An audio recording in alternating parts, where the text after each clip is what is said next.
DSA, the Democratic Socialists of America, wants you to believe that Medicare for all is about black health care justice. They put it right in their platform. Language about culturally competent care for black and brown patients.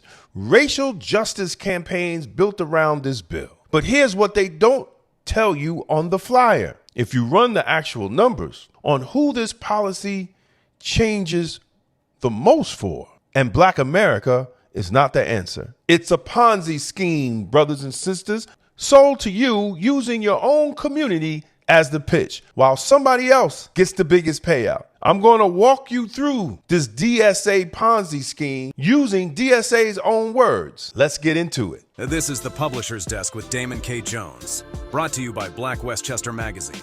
Peace and blessings, everybody. This is Damon K. Jones here, and welcome to another edition of the Publisher's Desk, sponsored by Black Westchester Magazine and blackwestchester.com. The news with the black point of view. So let's start right here.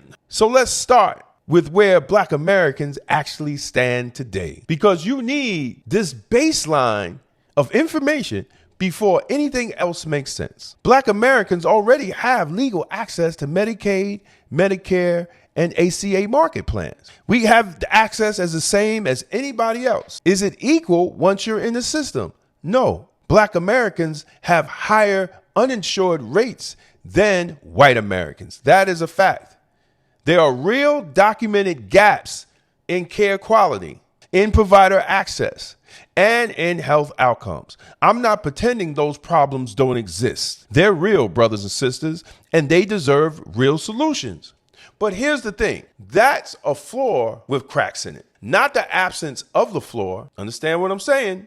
Black Americans are already inside the system fighting inequality within the healthcare system. Now, keep that in your head. Keep it in your head now. We're already inside the system, because the next group I'm going to talk about is not. Undocumented immigrants under the current federal law are locked out of the system. Not harder to access, they're locked out by statute. From Medicaid, from CHIP, from Medicare, from the ACA marketplace coverage. The only thing guaranteed is emergency room treatment. That's it. Something like 46% of likely undocumented adults are uninsured. Compare that to under 10% of citizens. So now put these two groups side by side. Black Americans that are inside the system, dealing with equality within the system, undocumented immigrants completely outside the system with zero access. That gap, that's not the same kind of gap. One is a quality problem and the other is total absence. Now stick with me. Now here's where I bring the Ponzi scheme comparison, brothers and sisters. And I want you to actually follow the mechanics with me, because this isn't just a slogan. Medicare today is funded by decades of payroll tax contributions. You pay in for years, you eventually draw out. There's a real link between what you put in and what you get. Now, Medicare for all severs that link, brothers and sisters, on purpose. See, DSA's own platform, their own words, commits to coverage regardless of employment, immigration, or insurance status. That's what the DSA says. It means that eligibility has nothing to do with whether you even paid $1 into the system. The benefit goes out to whoever's here, funded by whoever's still working and still paying taxes. See, that's the Ponzi mechanic, brothers and sisters. You got a system paying out benefits to people who put nothing in, nothing to keep it running, only extracting more and more from the people who are still paying. You, Black America, with a group receiving the biggest new benefits, having zero contribution. A real Ponzi scheme collapses when new money stops showing up. Now, this is not going to collapse in the same way. It just means the tax bill on you, the current worker, has to keep climbing to cover a beneficiary pool that was never tied to any contributions in the first place. Different mechanism, same basic problem. The people funding it and the people it's built around are not the same people. Let's talk about the word game, brothers and sisters, because I think this part right here should make you angry. The DSA invokes Black America to sell the policy, but Black Americans are not the ones who benefit most from the policy. We just walk through. Why? Because Black Americans are already inside the system. Undocumented immigrants are not. So when you apply the exact same universal policy to both groups, who gains more? The group with nothing gains everything. The group that is already in the system, you just get a small upgrade, brothers and sisters. That's not an equal benefit. That's the bigger prize going somewhere else. While the racial justice language, the talk about Black and brown patients, the appeal to Black healthcare struggles is the marketing framework, making the whole policy sound like it was built for you specifically. But it wasn't, Black America. It was built around universal eligibility. No questions asked about status, and Black Americans are being used as the sympathetic face for policies whose largest actual payouts goes to a different population, goes to the migrants, goes to the immigrant population, funded by the same tax dollars that's pulled out Black paychecks. Just like everybody else, you're being asked to lend your voice, your political energy, and your tax dollars to a policy where you are not the primary beneficiary. Using your own community's real healthcare struggles as a pitch to get you on board. See, that's the word game. You say Black people in the press release, build the policy around something else entirely. That's what they did for affirmative action. That's what they did for DEI. And when we look at the benefits, how Black people benefited from affirmative action and DEI, and lumping us in as minorities, you see that white women benefited the most from these programs. I told you in a recent video that what Black America is doing, they're trading the wolf, the white liberal, for the fox, the white socialists. And I don't understand why we don't see it. And here's how you know I'm not making this up, brothers and sisters. Look at what the DSA actually bundles Medicare for all with. Not healthcare investment for underserved Black communities. Not Medicaid expansion in states that's still holding out. They build it with abolishing ICE, ending E-Verify, demilitarizing the border, or having no border at all. Blanket amnesty for everyone currently without authorization in the states. Their own platform ties Medicare for all directly to what they call, and I quote, the violence of mass detention of immigrants. Brothers and sisters, understand, if the actual goal were fixing Black health outcomes, there's a different path to do it.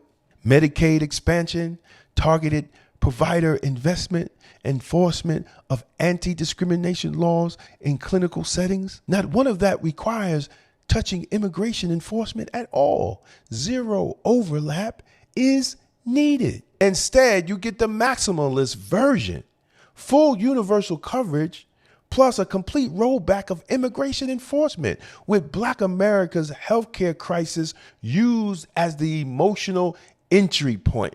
When you see the narrow fix sitting right there, instead, there's a giant bundled version with a totally separate agenda attached. That tells you what the real center of gravity is, brothers and sisters. Now, to be fair, because I want this argument to actually hold up, not just a feel-good moment, here's what DSA will say back to me. They'll say, this isn't zero sum. Helping undocumented immigrants doesn't take anything away from Black Americans because healthcare access isn't a fixed pie. They say the biggest gain doesn't mean primary concern. A universal program, by definition, doesn't rank whose needs matter more. And then they'll say correctly that Black uninsured rates and disparities are real and justify inclusion in any healthcare expansion, regardless of the immigrant question. And those are fair points. But here's my answer, brothers and sisters. Intentions don't change fiscal structure. a benefit with zero link to what you paid in, extended to a population started from zero access, bundled with a total rollback of immigration enforcement. That's a design choice. And a design choice tells you more about priorities than a press release does or political rhetoric. You can build a policy that closes black healthcare gap without touching immigration status at all. The DSA didn't build that policy. They built a bigger one and used the smaller, more sympathetic case to sell it to you, black people. So the next time you hear this is about racial justice for black America from these democratic socialists, ask to see the bill. Ask who's actually first in line. Because the rhetoric and design is not telling you the same thing. So brothers and sisters, let's look at who benefits the most. Here's the gap in hard percentages, so we're not having an abstract argument. White Americans are 6.8 at an uninsured. Black Americans is at a 10.1% of black Americans are uninsured. Likely undocumented immigrants are 46% uninsured. A universal coverage mandate doesn't move all three groups the same. It closes a 3-point gap for black Americans relatively to white Americans. Then it closes a 40+ point gap for undocumented immigrants relative to everybody else in America. In raw percentage terms, the coverage gain for undocumented population is more than 10 times the size as black Americans, and they're selling it to Negroes that we're really benefiting from it. That's where their messagings fall apart. Coverage regardless of immigration status sounds like a footnote in a sentence in terms of what the policy actually moves if implemented. So when they're selling you this, they're selling you so you could vote for this foolishness.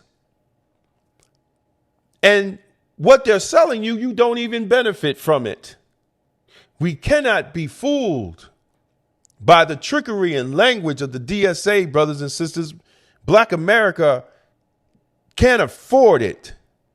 They can't afford it.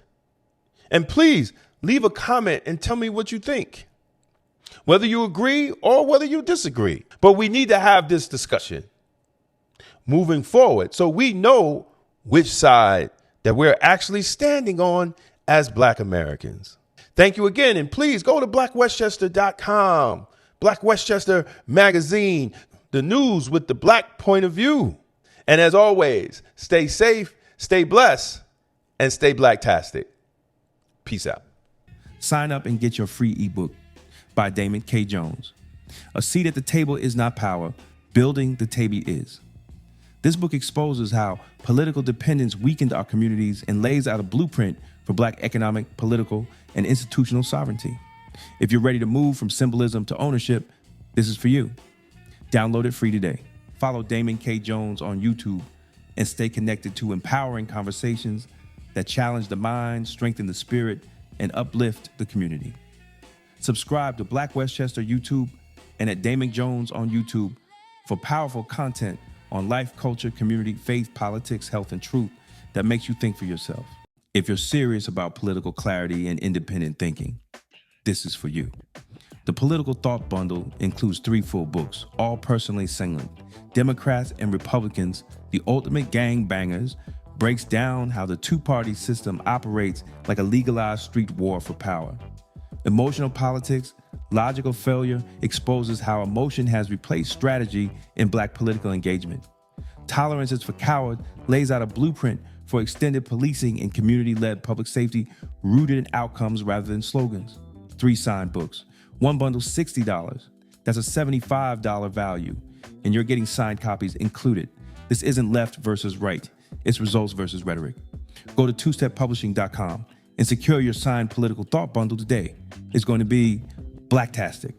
For more than a century, Black America built its own economy under segregation, under discrimination, and under conditions most people today cannot imagine. We built businesses, we built banks, we bought land and property. In The Forgotten Blueprint, Damon K. Jones reveals how Black communities created thriving economic systems from 1800 to 1965, and why that blueprint still matters today. This book challenges the idea that our future depends on politics alone and shows how ownership, family, and enterprise once powered Black prosperity. The blueprint is not lost. We just stopped using it. The Forgotten Blueprint, how Black America built its own economy from 1800 to 1965. On sale now at Two Step Publishing and Amazon. Westchester magazine has been giving our community a voice, reporting the stories others ignore, holding power accountable, and making sure the truth about our communities is told by us.